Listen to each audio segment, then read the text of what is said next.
तो festive season में अगर मेरे चॉइस की गाड़ी मुझे मिल जाती है तो इससे अच्छा कुछ हो नहीं सकता, यही मैं चाहता हूँ और इंडस्ट्री भी चाहती है। फाडा के प्रेसिडेंट यहाँ बोल रहे हैं तो वो भी यही चाहते हैं।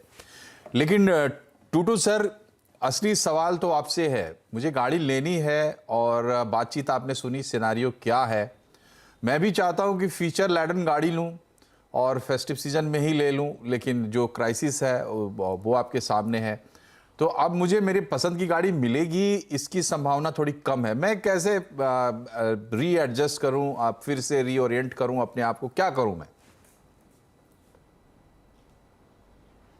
देखिए ये जो सेमीकंडक्टर की प्रॉब्लम है और साथ साथ में जो कोविड का बैकलैश हुआ है 2 साल, वो जो रिक्वायरमेंट थी वो अब सडनली मार्केट में आ गई है एंड एवरीबडी वांट्स कि मेरे को मेरी गाड़ी मिल जाए।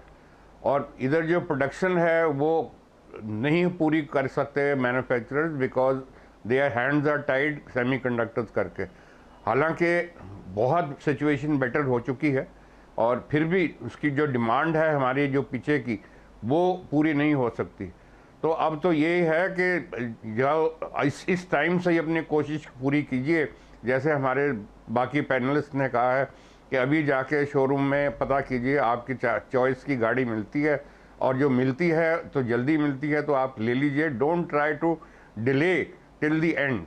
ये हो सकता है कि जो फेस्टिव सीज़न जब शुरू हो जाए, मेन सीज़न जब शुरू हो जाए, तो उस टाइम के ऊपर फिर आपको तकलीफ होगी और साथ में दुख होगा कि आपको आपकी गाड़ी ना मिल सकी।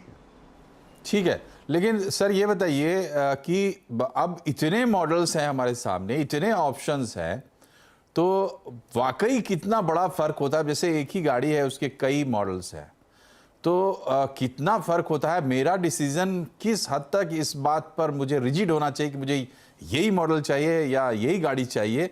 मतलब लॉजिकली मैं कह रहा हूं, चूंकि कई तरह की बातें होती हैं, परिवार का भी प्रेशर होता है गाड़ी लेने के लिए, तो आदमी को कार डिसाइड करते वक्त, अब चूंकि ऐसे माहौल और ये टिकने वाला है, लंबा चलने वाला है, ऐसा लगता नहीं कि तुरंत ये सारी चीज़ें दूर हो जाएंगी। तो कार अगर खरीदना है तो अभी लंबे समय के लिए थोड़ी रीथिंकिंग करने की हमारी ज़रूरत है। जो ट्रेडिशनल थिंकिंग हमारी आ रही थी या जो बना लिए थे हम लोगों ने अभी गैजेट्स और ये सब चीज़ें, फुल्ली लोडेड कार वगैरह को लेकर, क्या इसके बारे में अब थोड़ी सी फ्लेक्सिबिलिटी भी हमारे लिए फ़ायदेमंद हो सकती है टूटू सर? जी देखिए गाड़ी की बात करें तो सबसे पहले तो अपनी एक रिक्वायरमेंट को आइडेंटिफाई करें कि क्या है और वो आपको किस रेंज की गाड़ी चाहिए। अब देखा गया है कि हमारे पास जो अप टू 20 लाख या 25 लाख तक का जो बजट है, उसके अंदर जो मैन्युफैक्चरर्स हैं उन्होंने सब ने एक कोई ना कोई पेशकश दे रखी है, जिसका मतलब ये है कि आपको बी सेगमेंट में, सी सेगमेंट में, ए सेगमेंट में, सब में आपको मल्टीपल चॉइसेस मिलेंगी। और ये मैं बता दूं आपको कि जो as far as technology is concerned, किसी की मैन्युफैक्चरर्स की टेक्नोलॉजी सेकंड हैंड नहीं है या कोई उसमें खामी है कि वो आपको दंग करे। बाकी हाँ, ये ज़रूर है कि जिसको सर्विस स्टेशन और फैसिलिटीज़ ऑफ रिपेयर्स जिसकी कन्वीनियंट हैं, आप वो ट्राई कीजिए। क्योंकि सारे जो मैन्युफैक्चरर्स हैं they don't have their approach pan India.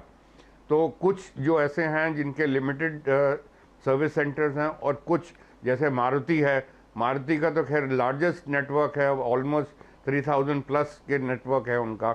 बाकी सेकंड इज़ Hyundai और बाकी सब जो आए हैं नए मैन्युफैक्चरर्स, उन्होंने कुछ ना कुछ अपना 300 से लेके और 500 तक अपने सर्विस यूनिट्स लगा रखे हैं। तो ये देखिए अब कि आपके आसपास सर्विस फैसिलिटी किसकी है और उस गाड़ी को चूज करने की कोशिश कीजिए। जी, तो मनीष जी ये बताइए, ऐसा लग रहा है कि अब मतलब सिर्फ कस्टमर के लिए नहीं, इंडस्ट्री के लिए भी, कि थोड़ा सच का सामना करने का वक्त इस वक्त तो आ गया है।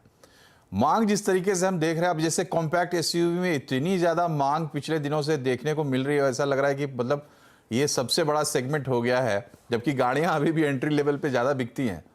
तो अभी क्या स्थिति है मांग और मतलब डिमांड एंड सप्लाई दोनों को हम देखें तो कौन सा सेगमेंट है जहां पे कस्टमर को ज़्यादा चांस है गाड़ी मिल जाएगी?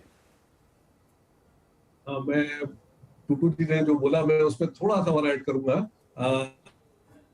जैसे अभी गाड़ियों की शॉर्टेज एक बनी हुई है, तो आज कस्टमर को, ग्राहक को मॉडल प्री डिसाइड करके अभी बुकिंग डाल देना चाहिए, और बुकिंग के साथ साथ दो ऑप्शन अपने पास रेडी रखना चाहिए। ऐसा नहीं रहेगा कि हर मॉडल आपको ऑफ द शेल्फ या आपकी चॉइस का कलर या मॉडल मिल जाए।